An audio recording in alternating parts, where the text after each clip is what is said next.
வணக்கம். இரவு நேர பிரதான செய்திகளின் ஊடாக நர்மதா சிறையில் முதலில் தலைப்பு செய்திகள். சீரற்ற வானிலை தரம் 5 புலமை பரிசில் மற்றும் உயர்தர பரீட்சைகள் குறித்த நாளை விசேட கலந்துரையாடல்.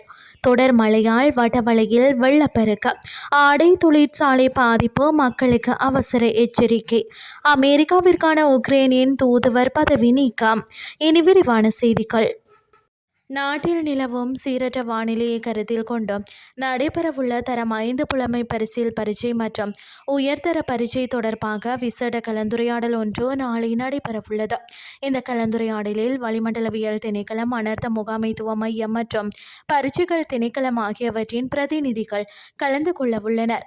தற்போது நிலவும் மழைக்கால வானிலை காரணமாக ஏதேனும் அனர்த்தம் ஏற்படும் பட்சத்தில் பரீட்சை நடவடிக்கைகளை எவ்வாறு முன்னெடுப்பது என்பது குறித்து இங்கு விசேட கவனம் செலுத்தப்பட உள்ளது. மலையக பகுதிகளில் தொடர்ந்து பெய்து வரும் கடும் மழை காரணமாக வடவளை பகுதியில் திடீர் வெள்ளப்பெருக்கு ஏற்பட்டுள்ளது.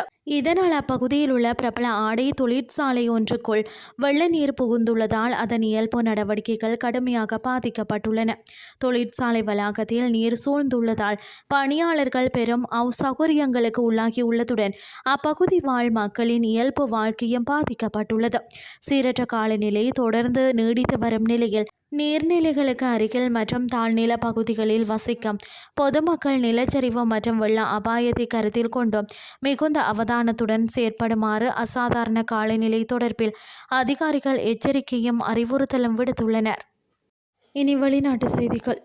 அமெரிக்காவிற்கான உக்ரைனின் தூதுவர் ஓல்கா ஸ்டெபனிசினாவை அப்பதவியில் இருந்து நீக்கி உக்ரைன் ஜனாதிபதி வோலோடிமிர் ஜெலன்ஸ்கி அரசாணை வெளியிட்டுள்ளார். உக்ரைனில் பிரதமர் மற்றும் பாதுகாப்பு அமைச்சர் மாற்றப்பட்டது உட்பட உயர் அதிகாரிகளிடையே மேற்கொள்ளப்பட்டு வரும் சமீபத்திய மாற்றங்கள் மற்றும் மறுசீரமைப்புகளின் ஒரு பகுதியாகவே இது மேற்கொள்ளப்பட்டுள்ளதாக கூறப்படுகிறது.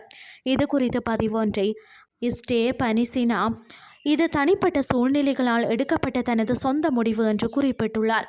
அமெரிக்காவின் அரசியல் சூழல் தங்களுக்கு சாதகமாக இல்லாத தருணத்திலும் அமெரிக்க ஆயுதங்களின் விநியோகத்தை அதிகரித்து ஆதரவை தக்க வைத்து கொண்டது வரை தனது பதவி காலத்தில் பல சாதனைகளை செய்துள்ளதாகவும் அவர் தெரிவித்துள்ளார்.